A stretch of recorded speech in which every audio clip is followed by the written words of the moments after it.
Davey, welcome to the very first episode of Tread Talk. Dude, super excited to have you here. Yeah, it's finally nice to meet you, too. I feel like we've been following each other on social media for, gosh, God knows how long now. Yeah, absolutely. A few years, I think. So it's, I'm excited. I'm excited for you to get this launched, and I think it's an interesting format, very broad audience. So, Yes. Let's see what it does. Yeah, man. So for the listeners that don't know, Davey has a pretty sweet Lexus LX build.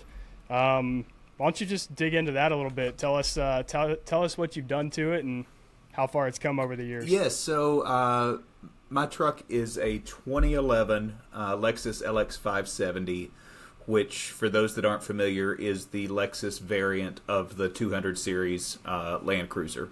So it's a Landcruiser with some more leather and options. But it is I got the truck almost 5 years ago now, and it serves. I don't want to say it's only a trail truck because I'll drive it around town and everything too. But Right. but I treat it like a trail truck. That's its job, and so it's re-geared 488s. It's locked front and rear, 35s, descent bumper in the front, slee in the rear, Bud built skids underneath. So it's pretty well protected. Suspension is stock, really, because it is it's AHC, which is the Toyota's hydraulic suspension, and there may come a day when I remove it, but it will not be because it failed. A lot of people think that suspension is weak, but I have beat on it and beat on it and beat on it, and it doesn't fail. So, And I feel like having stock suspension that can hold up to that kind of stuff is kind of a advantage. I mean, because I'm sure it rides incredibly on the road, right? yes, it rode better before.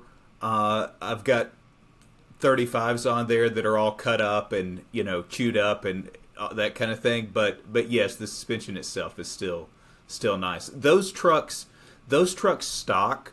And this is kind of a side note, but like, for people that are looking for that family vehicle, and if you're a believer in Toyotas and a believer in their reliability, and you want to buy something for $20,000 and you don't care that it's got 150,000 miles on it, rather than buying a $80,000 whatever, the LX 570 is kind of the sleeper. I mean, they're actually priced a little bit cheaper than the Land Cruisers.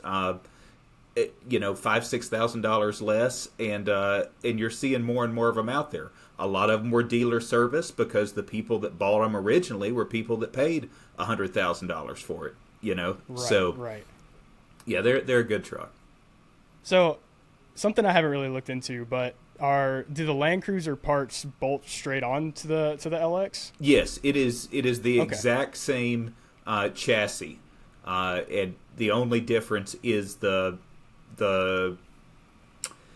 Lexus has the hydraulic suspension. The Landcruiser has a conventional suspension on it. Now the Landcruiser has KDSS, which is the sway bar disconnects, which the LX doesn't have. And you can argue if one's better than the other. There, some AHC, KDSS. I took the front sway bar off a few years ago and haven't looked back, so I'm not really concerned about the sway bar. Right, it's funny. I was always a little bit hesitant just to take it off on that truck because that's a big heavy truck, and having a sway bar it's not a bad idea by any means. And if somebody made a quick disconnect for it, I would entertain that. But I went. I'd been to Windrock for a trip, and I'd driven back home, so that's a 200-mile trip back, and a couple of weeks later, I was underneath pressure washing the truck, and the front sway bar bracket bolt was just sheared, was just gone, which meant I'd driven all the way home without a front sway bar connected, and I didn't feel any different. So I was like, if that's the case, we'll just take this out. So Nice. Do you have any big plans coming up for it? Any you gonna be spending any money on it anytime soon? I'm currently spending money on it, unplanned money. It's funny you asked that. So I took it on a little adventure to an event called Mardi Gras, which happens at Hawk Pride Park in Alabama. It's actually put on by the Louisiana Landcruiser chapter, Toyota Landcruiser Association chapter, but they don't really have any good off-road parks in Louisiana, from what I understand. So those folks come up to Alabama to do their annual event at the Alabama park. But anyway, that's when the hurricane was on its way blowing through, and it was a nasty, nasty, muddy mess down there. And I can imagine. And just the nastiest stuff I've ever been in, as far as trying to get traction. I mean, trails that were a green trail that you could drive a 2-wheel drive truck on any other time were full throttle, rev limiter, everything you've got. Oh my gosh! So it was fun, but I didn't totally escape that undamaged. I managed to find this kind of sinkhole and took about 4 inches of water into the cab, and now here's the downside of wheeling a modern truck versus, if I was in something that's 30, 40 years old, if you're in a 60 or even an 80 and you just drain the floor out and rock and roll. There are ECUs underneath the carpet, all kinds of junction connections everywhere. And so I got home and I stripped everything out and started drying out and undoing connectors and cleaning everything. And the dashboard had gone into this kind of dance of a whole Christmas tree of things that I'd never even seen before. I've owned this truck for 5 years and it's given me messages I'd never seen, but the thing still drove fine. And so then, long story short, it drove back home from Hawk Pride, which is about 100 miles, and then a few days later the alternator went out, and I said, well, okay, go figure. It's chunked full of mud, and it's a 200,000 mile alternator. It's done. So I got the new alternator on there, and then a couple of days later, the starter went out. And I was like, man. And the starter on that truck is behind the passenger side exhaust manifold. So according to the book, you have to pull the exhaust manifold and pull the catalytic converter on that side to get enough room to get in there and snake it out. And I started down that. I got the heat shields off and out of the way, and I was in the driveway looking at it, and I was like, this is not... There's just not enough space. This isn't going to happen. And I have a whole punch list of other kind of maintenance items that I've been putting off at the same time. And so I called my friend Zach with Rocket City Cruisers in Huntsville, and I said, bring a trailer and come pick this thing up and put a starter in it. And while you're doing that, here's the rest of my punch list. Because I've had a steering rack sitting in the garage that I needed to put in, and all this is stuff that you can do in a driveway. And there's probably people that are listening like, well, that ain't nothing. I'm 43 years old. There's things that I used to do in the driveway that that now I'd rather just write a check and let somebody else do. So. Absolutely, man. I feel you on the maintenance thing. I have a 3rd-gen 4Runner, and man, it needs so much right now. The clock spring went out. I need lower ball joint. I mean, every 3rd-gen needs lower ball joints. But so yeah, I've got my list for the winter before I hit it hard in the spring. But continuing to talk about Landcruisers, what is your opinion on the new Landcruiser? I think it looks sick personally, but obviously they're having some engine troubles and whatnot. So. They're having, I mean, obviously there's the engine drama. It's not a bad looking vehicle. I don't know if the components are going to hold up to the abuse the way that we and folks around these parts abuse an 80 or 100 or a 200, because at the end of the day, it's really a Prado platform, which is a lighter duty Landcruiser, and there's been some comparisons online looking at just the size of the control arms and the tie rods and the bracketry and all that stuff in the suspension, and it's kind of and then there's parts that used to be steel. I was having this conversation today. The knuckles on those are aluminum now. They're not steel anymore. And I'm not saying it'll break, but the problem is, if you've ever disconnected on a Toyota IFS truck and you disconnect the knuckle from the lower ball joint, you get 2 bolts under there. You used to be able to just put an impact on it and run that thing back up in there and send it home. Well, if you do that on an aluminum one, that's not going to work. Yeah. So, yeah. So yes, I mean it's exciting. I'm glad there is something back here with the Landcruiser name on it, but I think it remains to be seen. I'm not an early adopter. I'm the guy that's going to buy something that's at least 10 or 15 years old anyway. So yeah, I'm the same way. Yeah. And over the next couple of years they're going to come out with parts for it that are going to make it more reliable. Yep. But then you're in over $100,000 for a truck. Well, So. And you're right. The aftermarket will. It's an opportunity for the aftermarket, and they'll find fixes for all those things like they've done for vehicles for years. I mean, Ford went through that with the Bronco. Those Broncos are. I mean, that's a pretty cool rig. But for the first year, anybody that was really wheeling it, they're snapping a tie rod every time they go out. Right. And right. Now that's been solved. So it's those kind of things, I guess. Right. So, okay, another quick question. If you didn't own your LX, what other off-road rig would you have? Or would you stay with Toyota, or are you a fan at all of Jeep? Or no, I'm not a Jeep fan now. Now that there has to be an asterisk by that because growing up, I had Jeeps, and when I say Jeep, in my mind, I go CJ, CJ5, CJ7, pre-duck generation Jeep, right? I don't. Yeah, I just don't get that. But pre-duck, pre-badge of honor, all that kind of stuff. So the old Jeeps were a different story. But if I didn't drive the LX, what would I drive? I think I would stick with a Toyota. I didn't grow up a Toyota person. I grew up primarily a General Motors Chevrolet person. That's what my dad had, and small block 350s and all that kind of thing. But I'll tell you the story.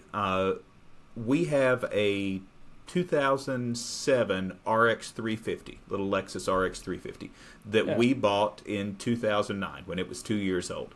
So we've had that truck 15 years, and I've done maybe $1,500 worth of parts in maintenance over 15 years on that truck. And when we first had it, it came with the 3-year 36,000 pre-owned warranty. It was a CPO car, and so I'd take it to the dealership for that first 3 years for the oil changes and what have you. And I would see these LX 570s for sale. Then at that time they were brand new, and I was like, man, one day down the road, it may be 10 years from now, 15 years from now, I'm going to buy one of those, and I want to beat the hell out of that thing, that $100,000 truck, because you start looking at it and looking underneath it and realizing, okay, this is for real. So that's kind of what won me. The RX is what brought me over to the Toyota side. Just the reliability of that truck. And then once I got the LX and got involved in kind of this Toyota Landcruiser community, that's what's kept me there. Because Toyotas have a unique community, and it's not that other vehicles don't, but there's just been, I've really felt, what's the word, a fit in this Toyota community. And so it would be, if it wasn't the LX, it'd probably just be an older one. I would be happy to. I could daily drive an 80. Even a 60. I mean, you might get agitated with carburetor, but that's there's ways to overcome that now. So.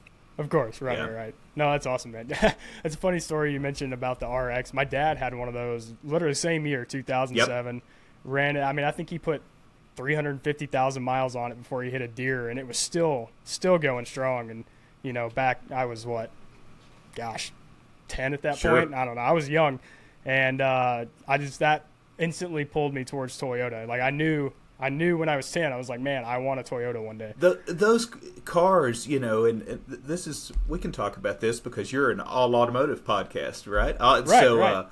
The RX 350, when we bought that, the salesman told me, he said, and salesman, well, they say salesman things, but he was like, he's like, I'm not gonna lie. He's like, it's a love-hate thing selling these RX 350s. He said, because I know I won't sell you another car. He said, because you're going to have this at least 10 years.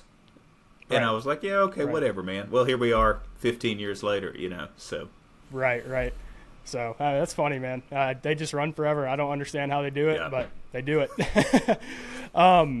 Matt, tell me about Red Clay Rally this year. I heard you were a winner. I was not in Red Clay. Oh, was that John? No, John wasn't in Red Clay.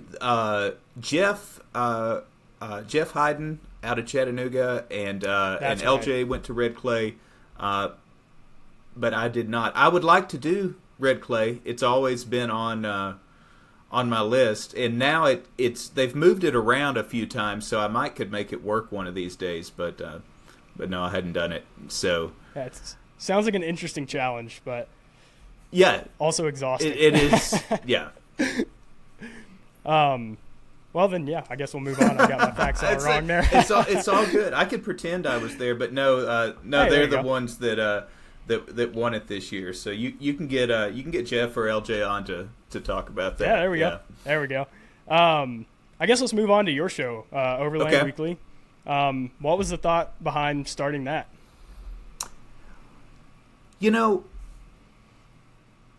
What we started it as and what it's become are two different things. So the thought behind starting it was just it was purely for funsies, and there used to be a show on MTV called Ridiculousness that showed the viral videos, right? And in my mind, I always watched that, and obviously, I'm older than you, and so there was viral videos before Instagram and TikTok and everything. They had to make their way around the internet, and so you had this show like Ridiculousness, and it kind of took, here's all the things that have kind of gone viral in the past couple of weeks you hadn't seen, and we're going to play through these clips and talk about them. And I guess I thought that John and I could do the same with Instagram. Hey, here's the these top 10 cool reels we saw on Instagram this week, and some of them are funny and some of them are educational, and here's what we think about this topic kind of thing. And what I didn't, for whatever reason, realize is the society that we're in now, everybody's already absorbed last week's reels. Nobody wants to talk about it again. We're moving on, right? Everything burns so fast now. The kind of the news / entertainment cycle of sharing these reels, and so that was kind of the original concept. Is we were going to show these reels, and then we were going to have this like a tech tips segment that my brother, who's an engineer, was going to help us with. And our first couple episodes, which are really bad, you can go back and that's what they are, is us doing this stuff. And then I wanted to do this reader's ride segment of it. So again, the old guy here, I kind of have this nostalgic factor of, I miss the magazines. I miss the print magazines. And so growing up, when I was a teenager, and you're getting Peterson's, or you're getting Four Wheeler magazine, and you could send in pictures of your truck to try to get featured in this back page called Reader's Rides. And so, and it'd be like you'd literally send in a Polaroid, and they'd scan it, and it'd have a few lines there. and I was like, well, that'd be kind of cool in the modern age, so we can get people to like do a video walk around of their truck, and then we'll feature it on the show at the end as the Reader's Ride portion of the show. And we did. I mean, we had some of our friends that sent some stuff in, but again, I think people were like, I've got an Instagram. Like, why am I sending this video to you? They can go here and see the same thing. And so we ended up doing this episode. There's a guy named Zachary Deal that's if you're on anything off-road or Overland on socials, you've seen his account if you don't follow him. Funny guy, really funny guy. And he had posted something, I don't even remember what it was, and it was like this fictitious event that he was putting on, and it was kind of this whole bit. And so I messaged him, and I'm like, why don't you come on Overland Weekly and talk about that? And he was like, okay, when do you want to do it? How about tomorrow? And I was like, okay. And so, so Zach came on, and so we kind of played up his whole little bit, but then it evolved into, like, the second half of it was an interview, kind of like you and I are doing, of how he became this guy on Instagram and kind of telling his story. And people were like, oh, now that's interesting. And I said, okay, all right, scratch this stuff we tried the first 2 episodes. What people really want to know is other people's stories. They want... You can see this high level on social and feel like you know somebody, but you don't get their whole story. And when you have a conversation like this, as I think a lot of your podcast will turn out to be, you start telling these kind of story behind the person. And so that's what Overland Weekly has evolved into is we tell the stories of the people, places, and events that make up the off-road and overlanding space.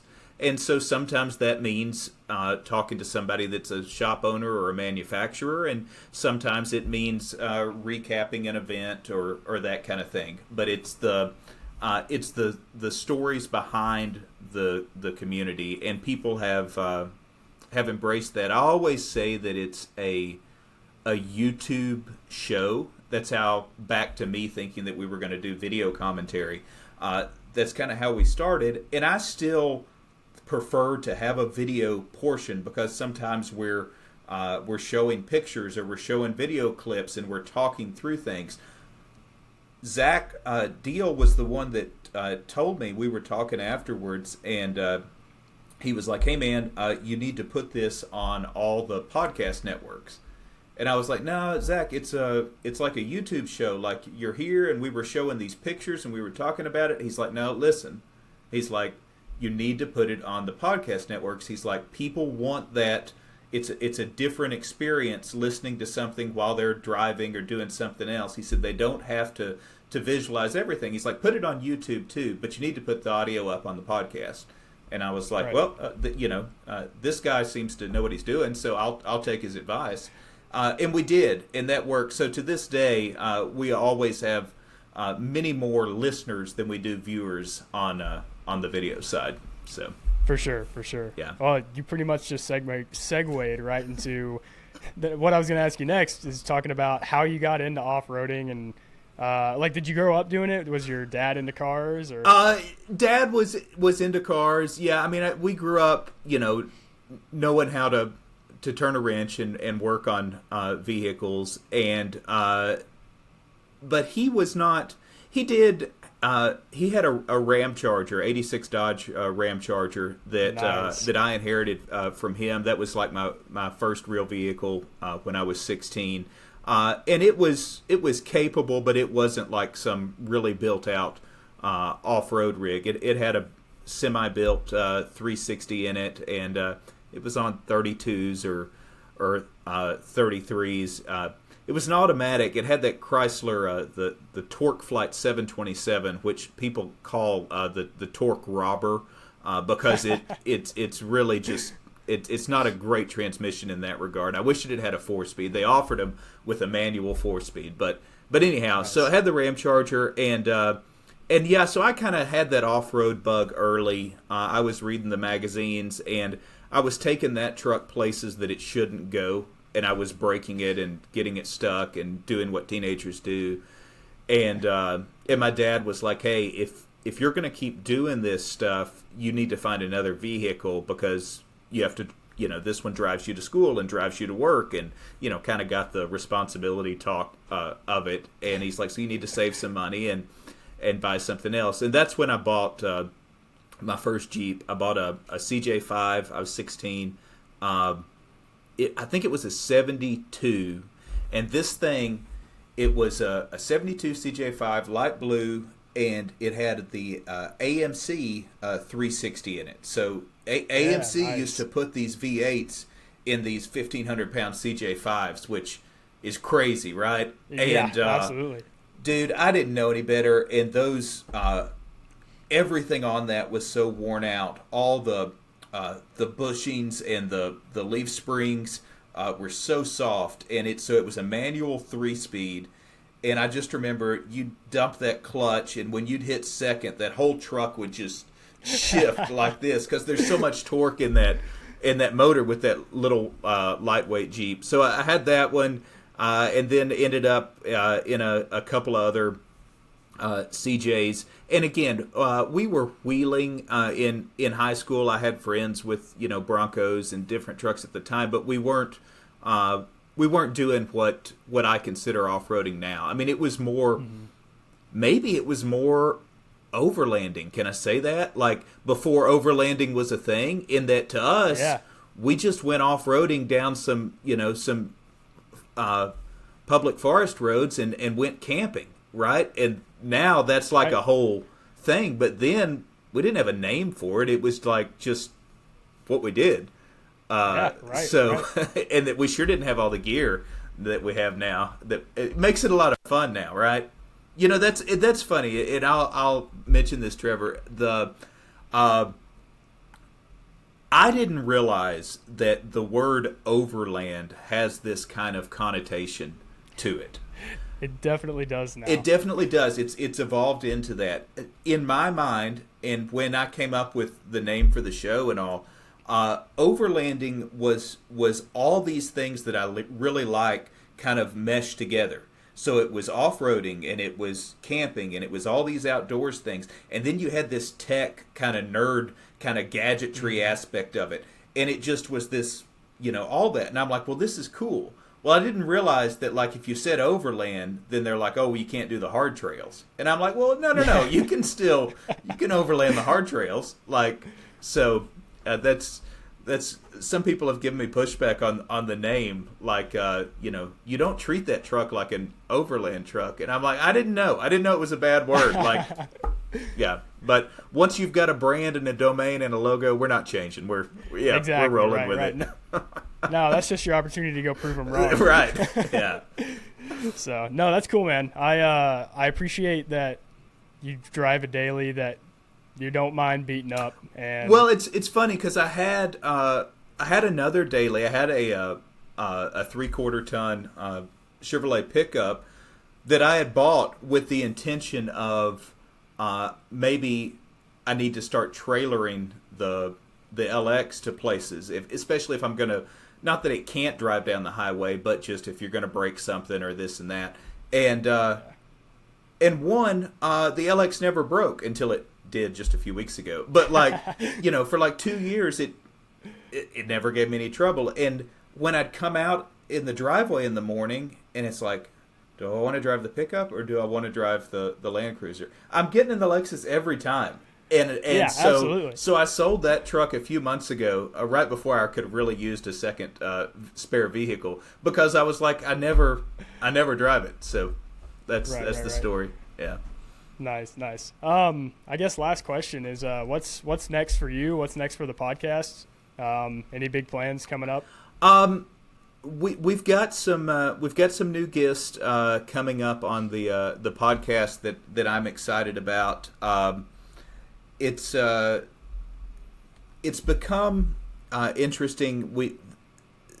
The podcast has kind of its own community now that is part of this greater. I don't mean that we're segregated, but part of this greater kind of off-road community. And so it's neat because now we've got people that are reaching out and, hey, can you talk to this company or can you talk to that person? And I still pursue a lot of people that I want to talk to as well, but it's interesting kind of how the dynamic has shifted there. And one thing I will say with that, it's what I'd never wanted to do, and what we won't do, is be. I'm not going to say that we would never work with a corporate sponsor in some sense, but I'm not going to be the guy that you give me a free set of tires and then I tell everybody how great your whatever is in exchange. If we can work with corporations and brands and organizations to help get a greater reach, to go to more events, to meet more people, to get different guests on the show, rock and roll.